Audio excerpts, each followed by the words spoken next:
Yeah, man, I can't see.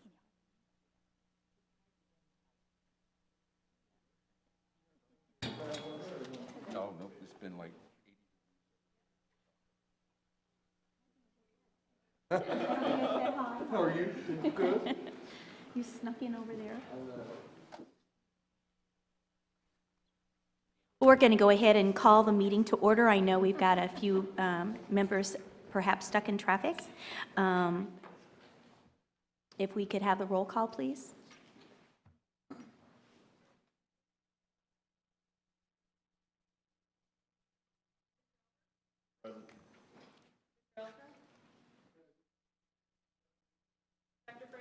present. Present.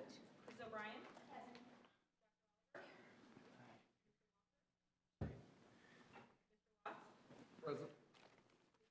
Here. Here. If everyone would stand, please, for the Pledge of Allegiance.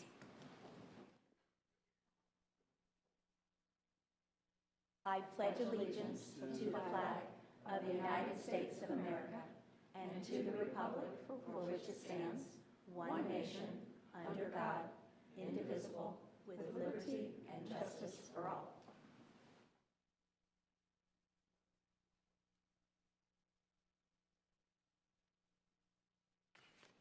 The next item of business is approval of the agenda.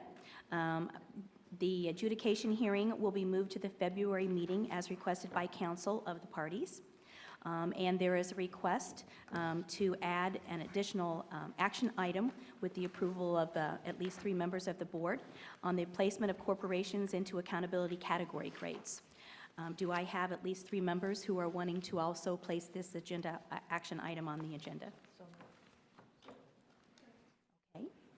Seeing that I have 3 people that agree to placing it on the agenda, if we could have a motion to approve the agenda, please. So moved. Second? Any more discussion? All those in favor signify by saying aye. Aye. Aye. Those opposed? The agenda is approved.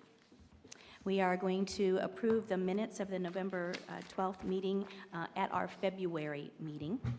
We are holding a brief meeting here today from 8 o'clock to 9 o'clock prior to our strategic planning meeting to take care of business that we felt needed to happen in January because we did not meet last week due to inclement weather. So I have just a couple of items on the statement of the chair.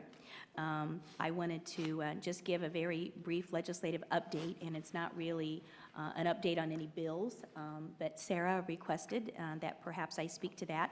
And I just want to let you know that the Department of Education will probably really focus its efforts on being involved in the conversation regarding early childhood and the establishment of an infrastructure. We've been working very closely with the Department of Family Services and Health Agency in the Race to the Top grant that was written on early childhood, and we'll continue to have dialogue with legislators regarding a good infrastructure to be in place. Social Studies Standards Update, that was a request to have a little bit of update from Andrea Neal. And we've been trying to establish a roundtable meeting and have not been successful to get that done in January.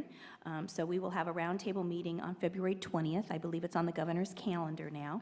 And so we will be, that will be the time when the roundtable will take action on the social studies standards. But however, the department will be sending out to the roundtable a reminder to review the standards. We've already given it to them and letting them know that it's going to be on the agenda. And then the plan is then to bring it to the board in March for approval. Also, standards review, like I said, we're gonna send that and have that social studies work done. I also want to say thank you to Brad. He's not here to hear me, but we are moving right along with our timeline with the review of standards. And so had a very productive meeting yesterday, and we think we've got everything aligned to get our panel and of experts and be able to have our college and career ready standards be right on track to be approved here in April. Any board member comments or reports? I hate to take the time because I know we're in a hurry, but the Teacher of the Year banquet was Friday night, and you and your office provided a really special for teachers across the state who were the semifinalists and finalists, and congratulations to Steve Perkins, and the governor was there to give us Sagamore, and it just was a kind of an inspirational night for teachers, and I appreciate it and wanted to, on behalf of the board, kind of congratulate that. It's a big honor. Well, thank you, and that should have been part of my report. So thank you, Carrie, very much for mentioning that. It was a wonderful evening. We have no public comment. No one has signed up to comment on the board, at the board today. The next item is the consent agenda. Do I have a motion to, sure that I get my, there's one item on the consent agenda, and I need approval of the Rochester Community School Corporation's change to its governing body selection plan. Do I have a motion for approval? So moved. Second? Second. All those in favor say aye. Aye. Those opposed? Consent agenda is passed. We're down to new business action items. The first item is the approval of the 2014 summer school funding categories.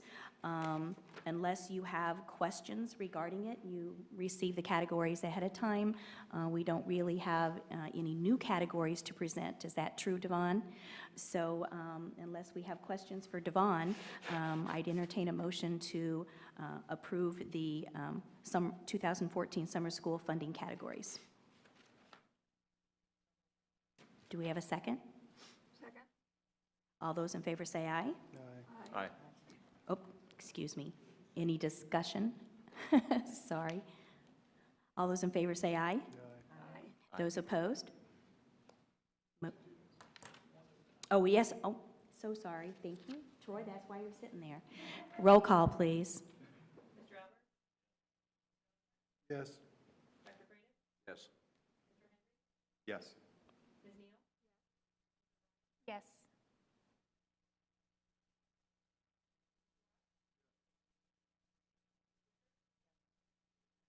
Yes. The motion carries. Next item of business is the preliminary approval of cut scores for the core computer education content assessment for licensure. Risa Renee, if you would address the board, please, on this topic. Thank you.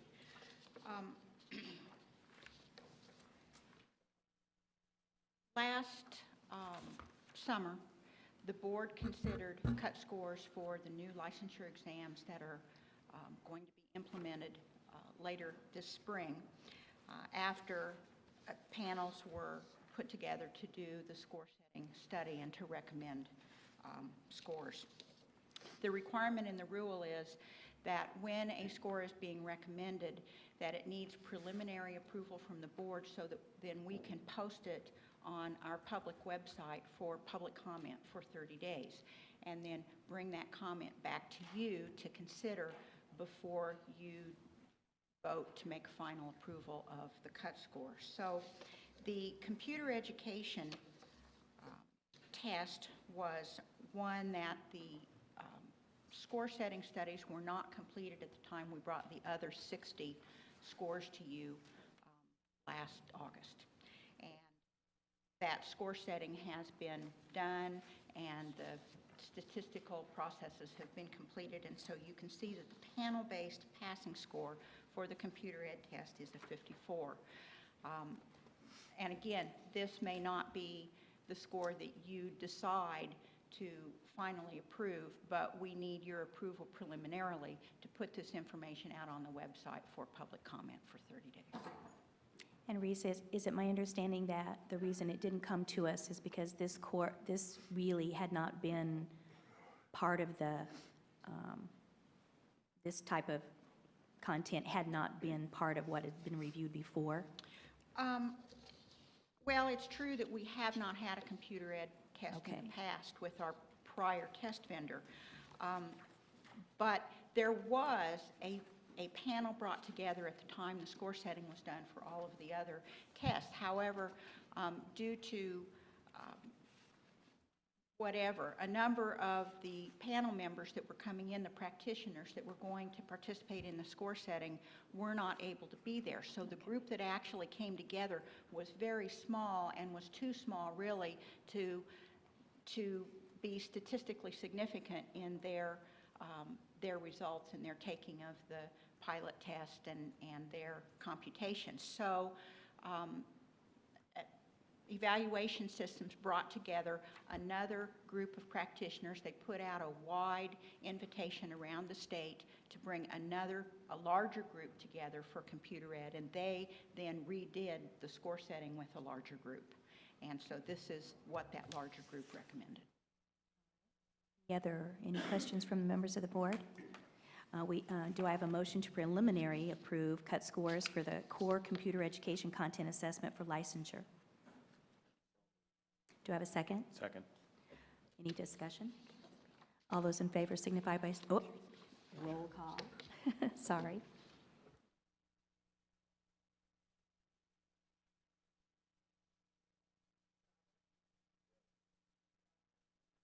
Yes.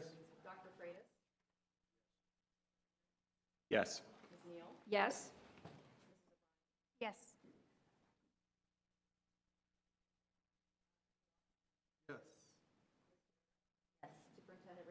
Yes. The motion is approved. Thank you. Next item of business is the approval of request for an early testing window date. Michelle Walker from the DOE, if you would address us, please. Thank you, Superintendent Ritz, members of the board. We just have one request to bring with you, in front of you today. You might be aware that the board actually gives authority to the department to grant requests that are within 7 calendar days of the start of a test window. So we did have 44 requests that were within that 7-day range for IREAD 3 and applied skills, but we did have one, the Bloomington Project School, that does need a little bit more than 7 days. They've asked for early March, and I'm bringing it to you for your review and approval. Do we have any questions? Do I have a motion to approve the assessment date change request? So moved. Do I have a second? Second. Any discussion? Roll call, please. Yes. Yes. Yes. Yes. Yes.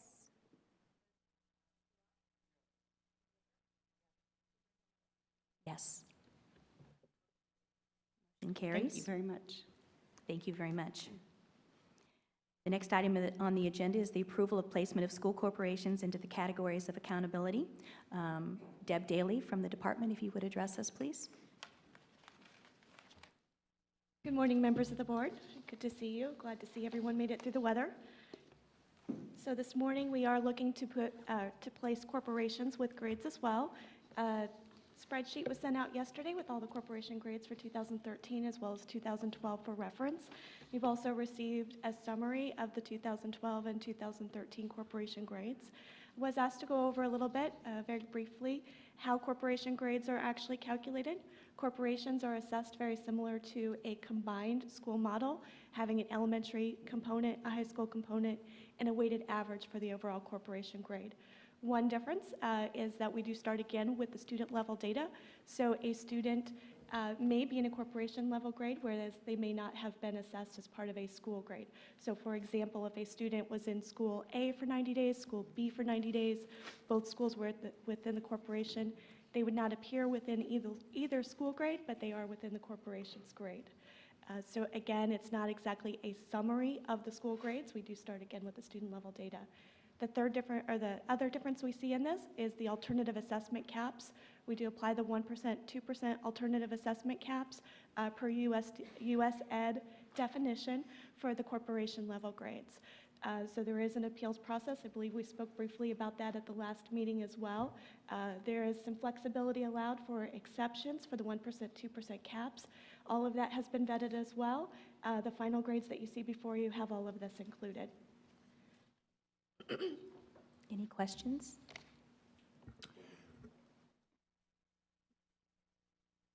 Go ahead, Mr. Henry. Were these supposed to be presented in December, and if so, why were they delayed until this Sure. meeting? So we were really pushing the timeline. Our hope was to have them on the December agenda as well.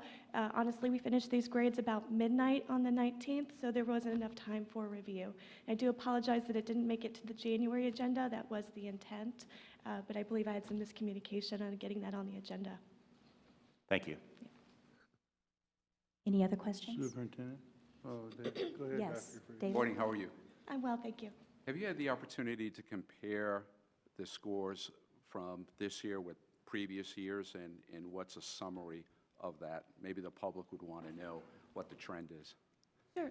So on our summary page, you can see, as far as corporation grades overall, we do have one additional A this year, several more Bs. We went from a count of 57 Bs in 2012 up to 82 Bs for 2013. For our C category, we went from 109 Cs down to 91 Cs. D category, we had 25 Cs in 2012, and that decreased to 18 Ds for 2013. And our F category dropped from 6 in 2012 to 4 in 2013. So we did see some movement. We also did some movement comparisons as well, as far as how many schools, or I'm sorry, corporations moved one placement, two placements. Don't have those statistics in front of me, but it's not as significant as we have seen in the schools. The corporations do tend to stay a little more static. Thanks for sharing that, because this is another indicator of the quality of education in Indiana. And as we look at various trends, the I-STEP scores, the graduation rates, the I-READ3, they are all going in a positive direction. And so again, thanks to the teachers, the school leaders, DOE, State Superintendent for her leadership, it's moving in the right direction, and hopefully we can keep that same quality moving forward. Thank you. Thank you. Mr. Elsner? Thank you. This would take some work, and it'd be a body of work, and we need to do it over time, but I want to help. I had some analysis done if we could possibly do it, or find out where we could get the resource to do it. If you take a district with similar, no two districts are exactly alike, with similar socioeconomic status, or if you take districts that move up a grade or down a grade, it'd be interesting and very important, really. The grades are a means, a method, a tool of improvement and analysis. So if you have two similar districts and one gets a B and one gets a D, what's present where the B is attained and what isn't present where the D is attained, vice versa? What kind of strategies are people doing to move the needle, if I could use that term here, in the various dimensions of getting a grade? So much like a student, is it class participation, preparation? The students are successful, what kind of things are they doing? How do we know that? How do we bring that knowledge to others? What kind of professional development? What kind of focus? Doing these grades, if this is the end, okay, you got your grade, now we move on. The high value work, it seems, at our level, this board, State Department, would to be do analysis and share, maybe even engage universities in the process, but our goal would to be have all A's. It will also inform us as we set policy what kind of factors and what kind of aspects, what's most important in terms of helping a district understand where they sit. So too often, I'll go back to the analogy of the student, you get the grade, you shove it in your notebook or you log it in your computer and you move on down to the next one.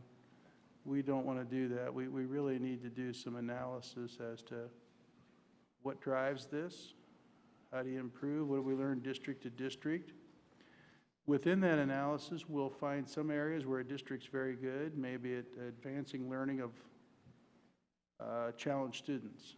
And another one's very good at with higher end students, et cetera. So there'll be some grades within the B range they'll want to learn from each other as well, so they can, again, our goal would be to maximize learning growth. And so I don't know who, the superintendent, you'd have to assign the resource, but that analysis seems to be high value work at this level and would be most helpful. If I was a superintendent out there and I have a grade of A, I want to stay an A student.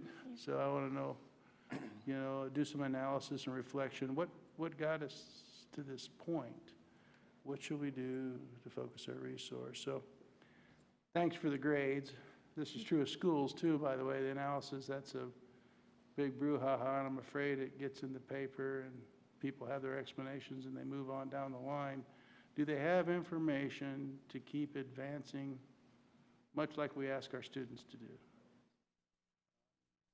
I want to see that analysis. This, I've been on the board a while, so the whole conception of this is know where you're at, not to glorify and bask and rest, or not to discredit the grade and shove it under the, you know, Mom, that was just a bad day, that grade doesn't mean anything, kind of, I've heard a few of those explanations in my home, but the, how do we literally improve?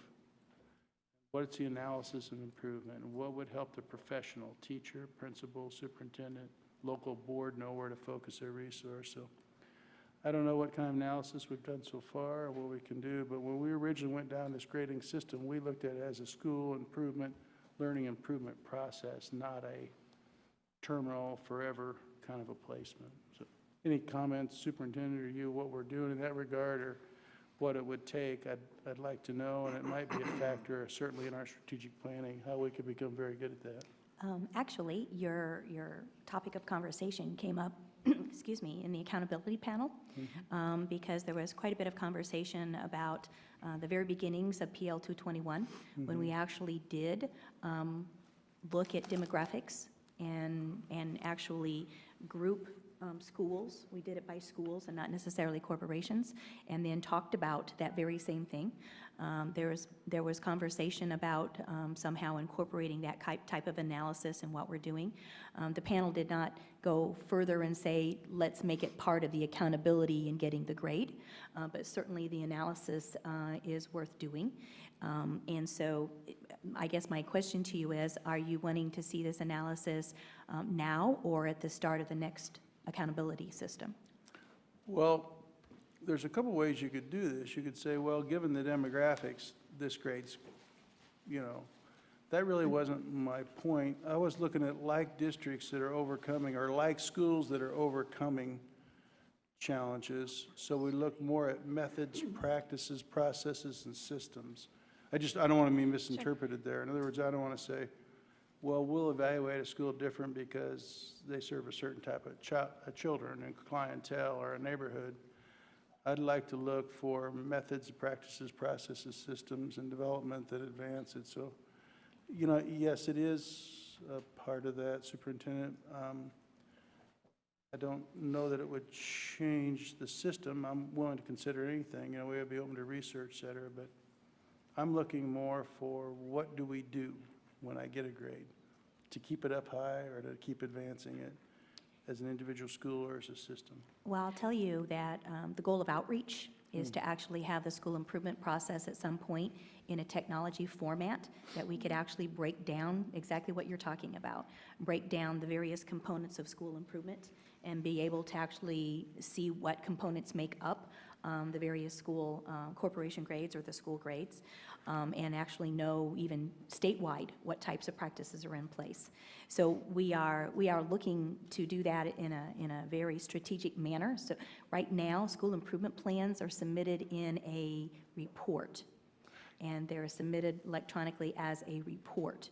So in order to comb through all the reports and to actually get that kind of data is not really doable at this time. But once we get it into electronic format where schools are submitting their school improvement information in segments, then we actually can do exactly what you're wanting to do, and probably very quickly. You may be right.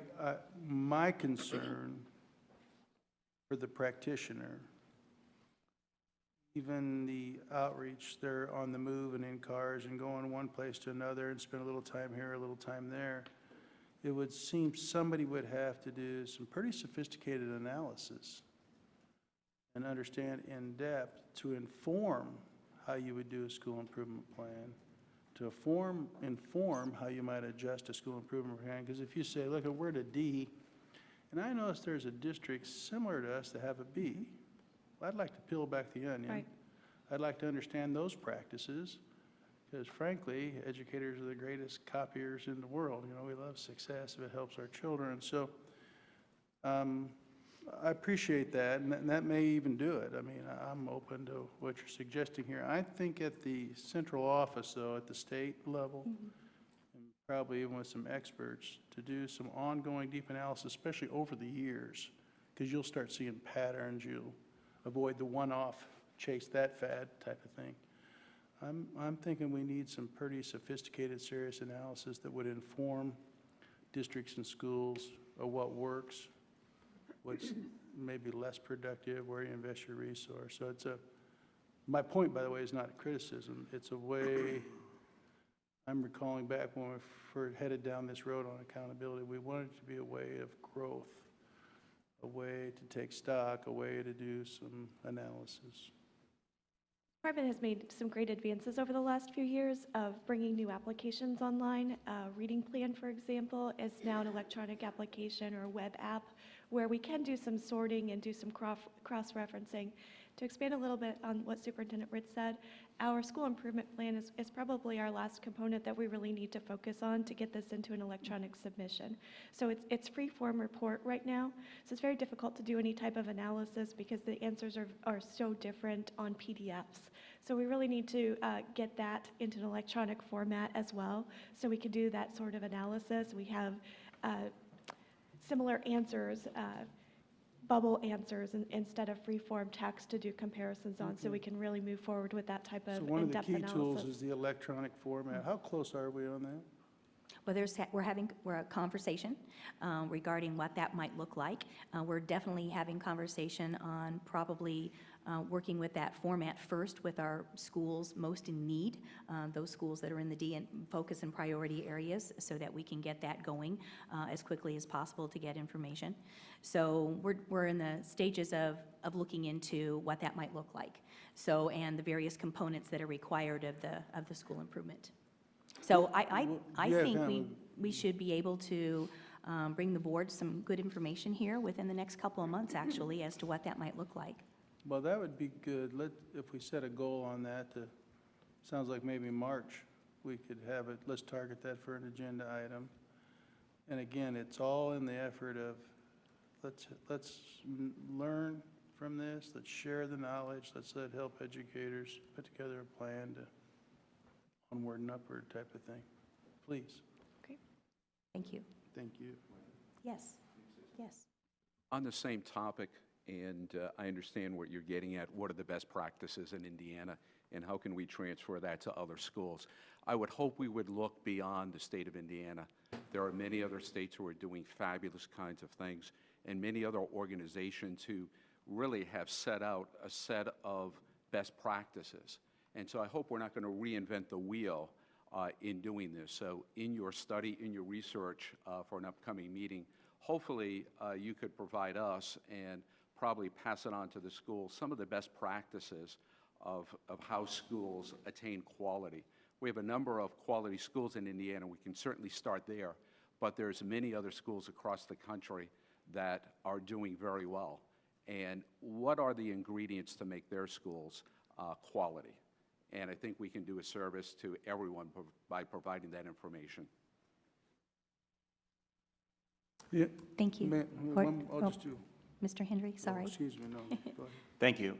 I think it's great seeing these grades and the improvements, and certainly the school corporations that received A's. Congratulations to all of you. Noting here in the capital city, Franklin Township School District, as well as the town of Speedway schools received A's.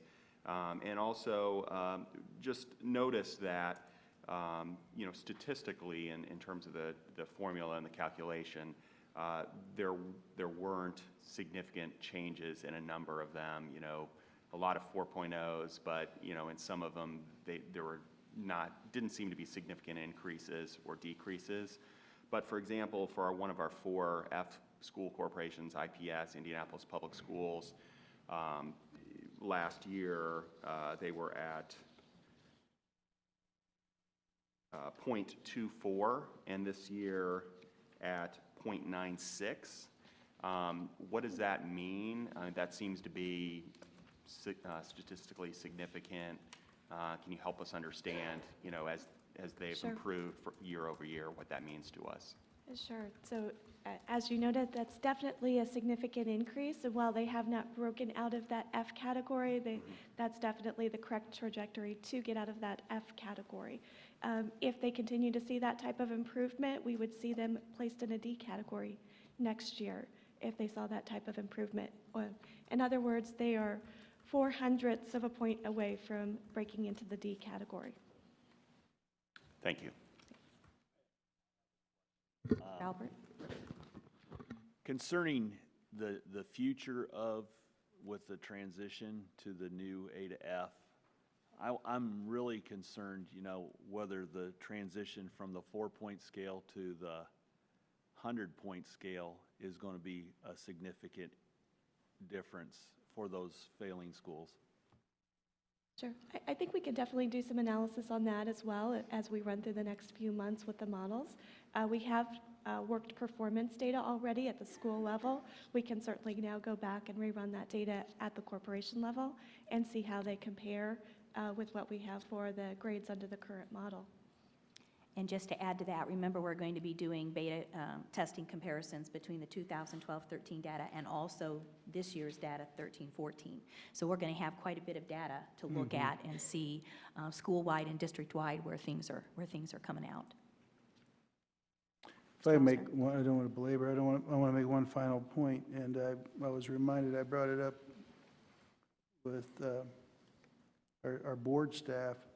As we analyze this, I'm intrigued with the idea, not only intriguing, it's essential, communities need to rally around these schools, A or F. And when we look at workforce development efforts and higher education efforts in those areas, sharing this data, make sure we involve our board staff in this analysis as you work towards March, I'd really appreciate a collaboration, because a school sets in a community, and a community has to decide, we have an A school, we're going to celebrate this, we're going to honor it, we're going to make sure the things that got us here we continue to do, such as again, comparing it to a good student. You got an A today, how about, the next quarter? And so what do we have to continually do? What habits of heart and attitude and mind and culture do we need in our community to lift this up? And part of the celebration might be an improvement. If you've tripled your score statistically, you say, okay, what kind of things? Within a district that has an F, there's some schools that are doing very well. The same type of students. So we go down and see what they're doing. So I want I encourage the board staff to be involved in this analysis. And I would encourage, too, a communication system with workforce development, the other efforts going to the state where we're trying to create a combined effort on human capital, that we're talking to one another and that we're working well together, because it's going to be a team effort to get where we want to go. And so that'd be my final comment. It won't be just K-12 school alone, important as teachers are, we know the research and principals, it's a community effort. And so I think our ability to share that, to share the analysis and what are communities doing to lift up the learning, what are individual schools that are working in that same community doing and sharing, is a great role for the State Department. And this board should make that, we have over the years, it'll make it even a higher priority. So thank you, Superintendent, and thank you for the report.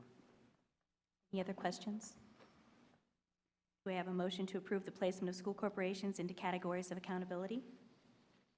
So moved. Do we have a second? Roll call, please. Yes. Yes. Yes. Yes. No. Yes.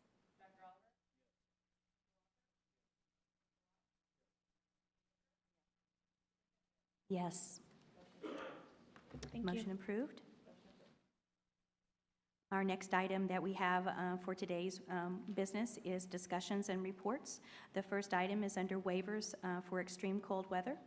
The board received a packet here today, probably more information than you possibly want, but I wanted to give you the FAQs on the days that students attend.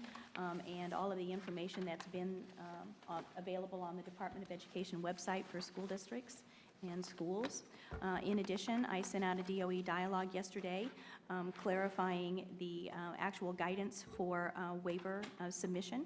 I did make it known to superintendents and principals my intent to notify them that from the onset, with the extremely cold temperatures that we had on Monday and Tuesday, and it was the first time actually on Monday since 1978, I believe, that the government actually shut down. And the extreme 40-degree below temperature wind chills were, in my opinion, very extreme circumstances. And so in an effort to make sure that superintendents had the ability to make decisions that they needed to make for the long week, and student safety in mind from my perspective, I literally didn't want anybody at school and standing outside waiting on any kind of bus or transportation on that day. But anyhow, you have before you the actual guidance on that.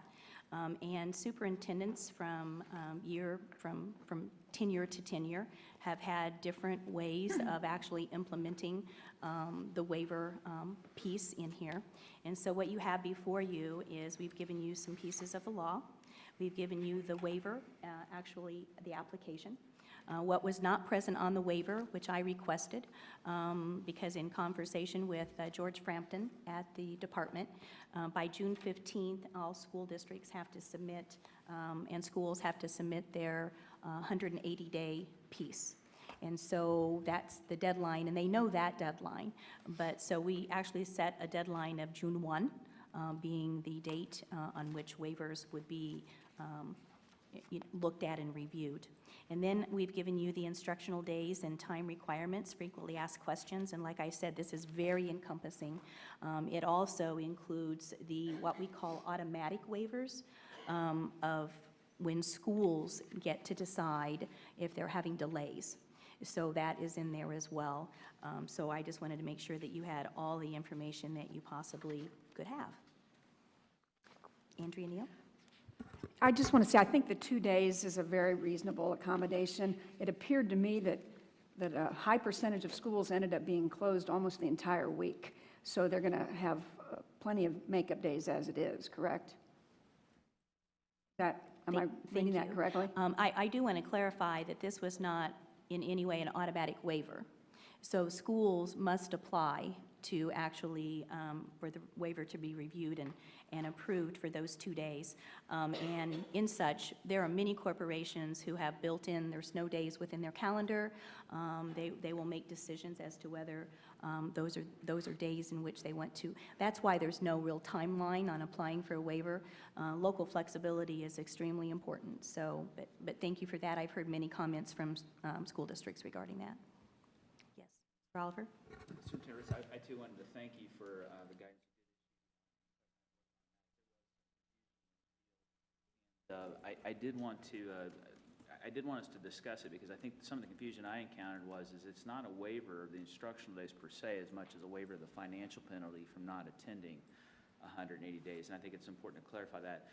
The one thing I did have a question about is I was looking at the statute where it talks about the department issuing guidance. Is there internal guidance that the department will follow as they consider additional days? I know a number of the districts are applying not just for the 2 days, for the 6th and the 7th, but they're going to be applying for the 3rd, 4th, and 5th day as well. And I just wonder if you could speak to that a little bit about what is the internal guidance that the department follows in determining whether or not an extraordinary circumstance exists, because I know in the past, typically that's been held for like when a tornado hits a school and there's no way feasibly to make up that day, or a mechanical failure in a building. This is a little different. We're in the winter weather, sub-zero.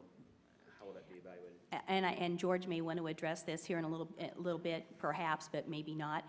Typically, waivers are done on a per district or per school basis, and it's determined by the department if it is an extraordinary circumstance, because that's really what's in the law.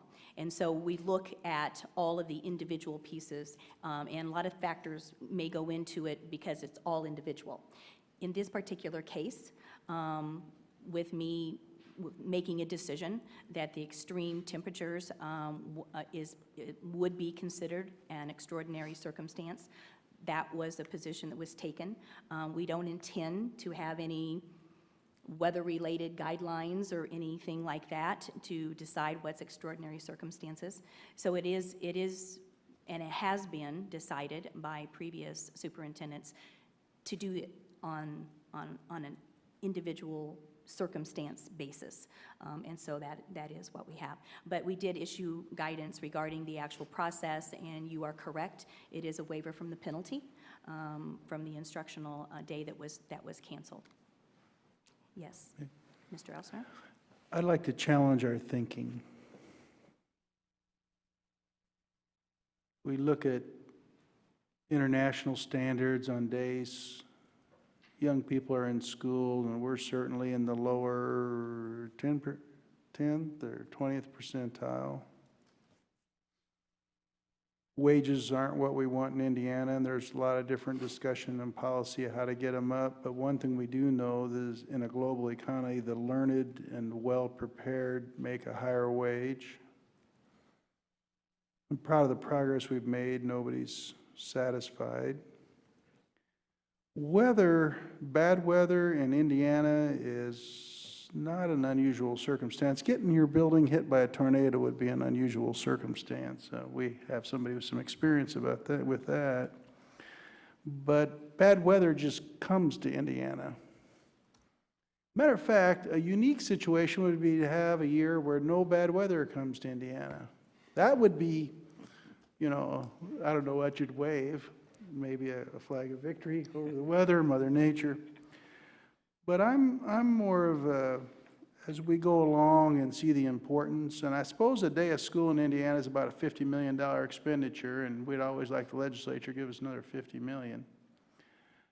To waive a day because of bad weather seems, this is really going to make me popular with a lot of young people, I'm sure teachers too, but seems just to be the course of business in the state of Indiana, and that we ought to plan in our calendar enough days to make sure this really, it's not a lot of days.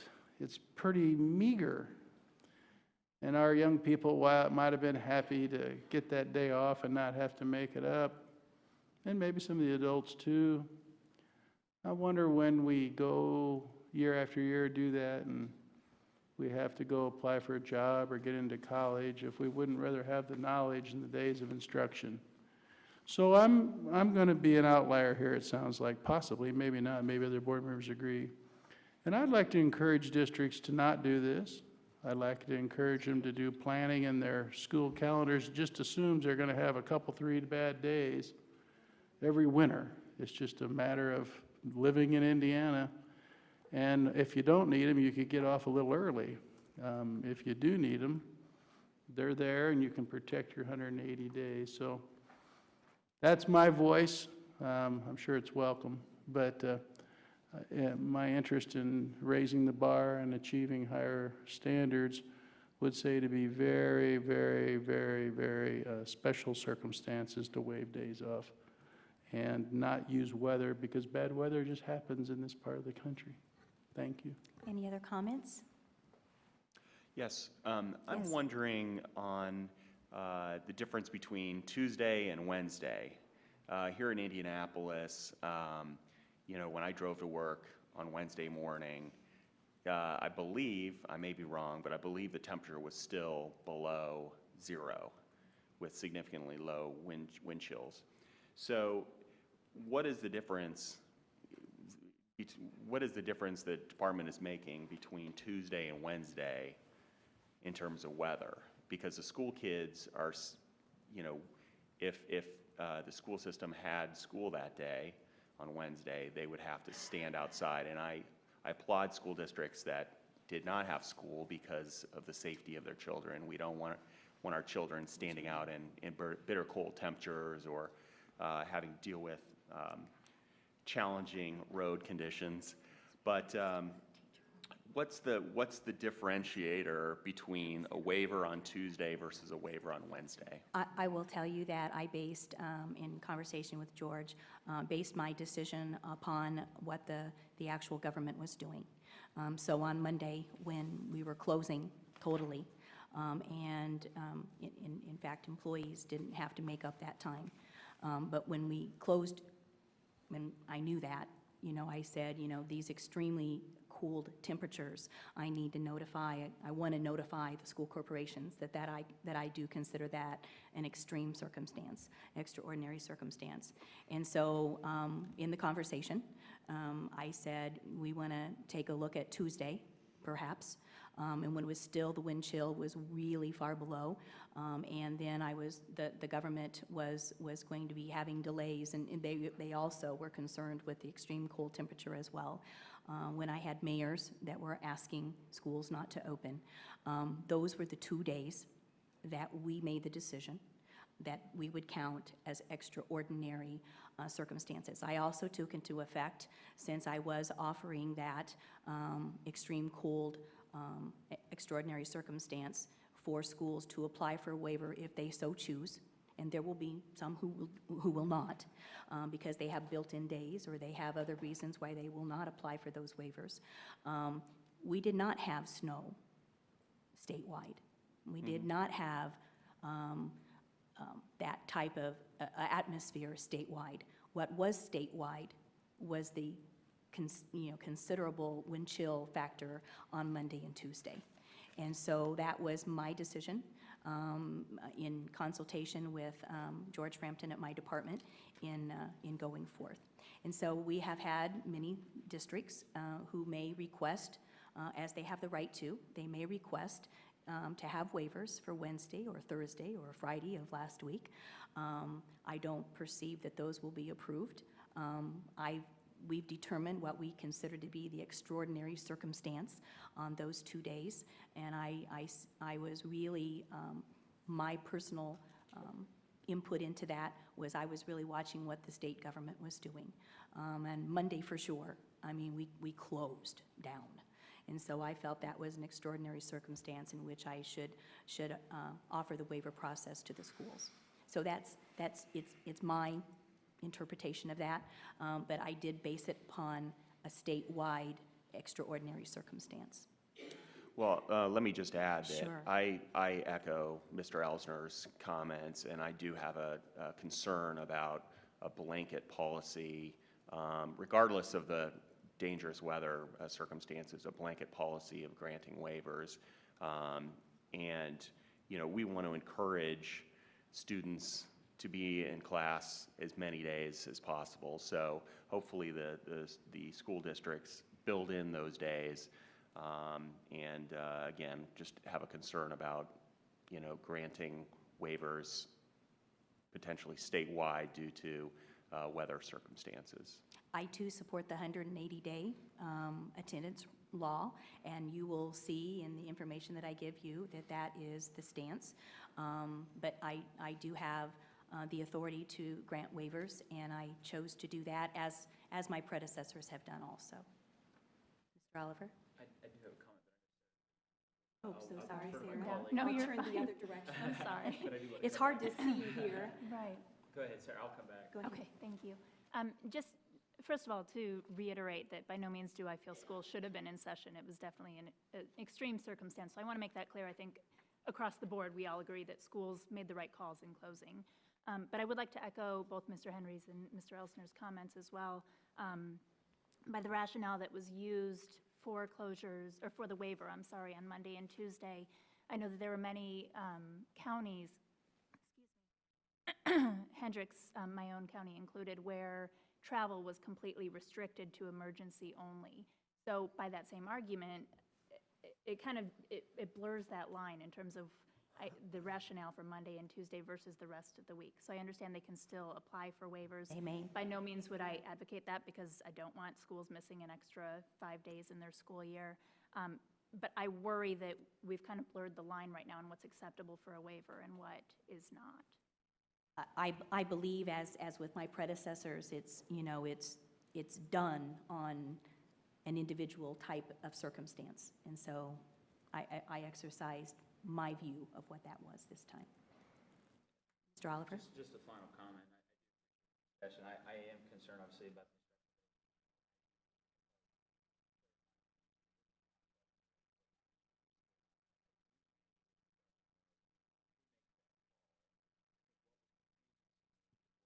that the media statement that went out from the department, I think the timing of that and the way it was interpreted in the field caused a lot of confusion. And I'm just, as a suggestion, I think safety calls with regard to the closing the school are best left at the local level. And then with regard to whether or not it's an extraordinary circumstance, I would just encourage the department to consider if there's not clarity around criteria and how it's evaluated, I would hope that the extraordinary circumstance is reserved for those cases where there clearly is no other way to make that day up, so that we try to preserve those 180 instructional days as much as possible.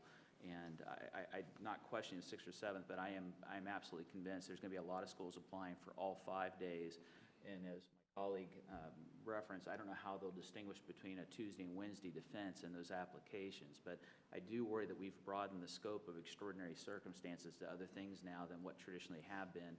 Maybe a pathway forward. I do remember when I was a principal back in the days of the late 90s, we had some tremendous snow weather then, and at some point, I know the board, in combination with, at that time, Dr. Reed, had a conversation about a sliding scale because there was so much, and that was only because the extraordinary circumstance became, we had missed so many days that we were going to be pushing graduation back into like the 3rd week of June. And even at that, it was, if you miss 5 days, you make up 1. If you miss so many. So there are some of the things there. I just think it was important to raise it today, to discuss it, because there's confusion around what the waiver is for. It's clearly for the financial penalty, not the instructional days. But I think everybody's in agreement here, including Superintendent Ritz. We've got to preserve those 180 days as much as possible. Thank you. Thank you very much. Yes, Andrea Neal? I just feel compelled to say one more thing. If we don't feel they're in school for enough instructional days, I would submit that the better solution would be to increase the minimum number of instructional days rather than micromanage snow day and waiver policy. And I also want to raise this question. In the day of the internet, I suspect a lot of online teaching, online curriculum prep is going on these snow days, and so it would be worth looking at which or how many schools, even when they have snow days, are using it for some sort of instruction, because we may need a new definition of snow day. I gave George, sorry. Oh, sorry.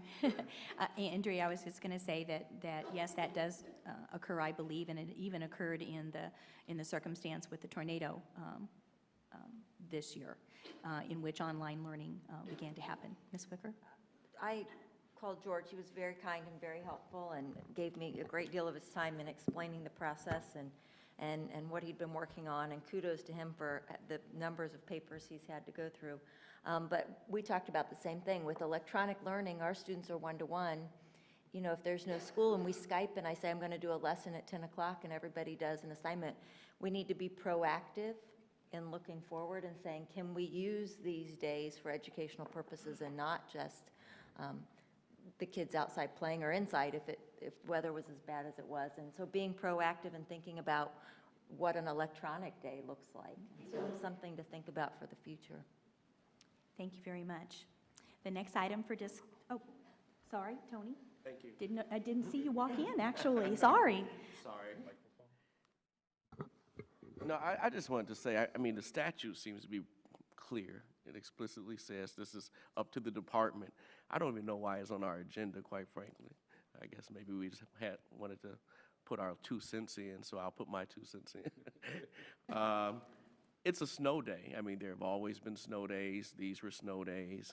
And I think it could be regrettable to set a precedent where we're defining extraordinary, circumstances or extraordinary circumstances to include snow days. But other than that, I don't think we have anything to do with it. The superintendent made her decision, and we should move on. Next item on the agenda is performance qualified schools. I have given you an FAQ on qualified districts and qualified high schools according to 189 that passed last year. And I wanted to give you a little update on that. We have some schools that were designated in 11-12 as being A schools that have already begun taking their own advantage of the flexibility for time within the statute. And now that we've formally approved the district grades today for 2012-13, the department will be notifying those districts that have received A's and the schools and letting them know of this guidance that's out there so that we can move forward with the implementation of that. If we have, so if you have any further questions after review of that and you want to contact the department, George Frampton, once again, would be the contact on this particular item as well. Mr. Oliver? I just want to make a quick comment. George, I just wanted to say thank you. Yorktown High School's Principal Kelly Whitman couldn't be here today, but I know she was very gracious of the time you spent on the phone with her on this issue, and I want to personally thank you for that. They've been waiting to kind of get some guidance on that. And then the other thing, too, is just to encourage that the department, I don't know how information flows out to the outreach coordinators. That'd be really extremely helpful if we can get that into their hands as quickly as possible once we're ready to go with that. I would say that's always part of the plan, so making sure the outreach coordinators are fully aware. Seeing that we have no other business to come before us today, I would entertain a motion for adjournment. So moved. Do I have a second? Second? All in favor, say aye. Aye. Those opposed? This meeting is adjourned. And we will come back in about 15 minutes at 9:15, right on cue, to begin our strategic planning meeting. Thank you.